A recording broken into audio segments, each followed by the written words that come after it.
آپ نے اسی اونٹنی پر مکہ المکرمہ خانہ کعبہ کا آپ نے طواف کیا. طواف کی دوران اللہ کی پیارے حبیب لا تحیت و السلام نے بلال حبشی سے فرمایا بلال حبشی خانہ کعبہ کی چھت پہ چڑھ جاؤ آذان دو. بلال حبشی نے آذان دینی شروع کر دیا. اللہ اکبر اللہ اکبر اشہد ان لا الہ الا اللہ اشہد ان محمد رسول اللہ. اللہ اللہ بلال حبشی آذان دے رہے ہیں. اللہ کے پیارے حبیب علیہ تحیت و السلام یہ اونٹنے بھی طواف کر رہے ہیں.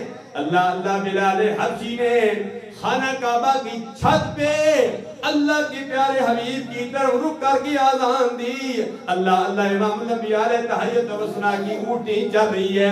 جس طرف اونٹنی جا رہی ہے بلال حبشی اسی طرف رخ کرتی ہے.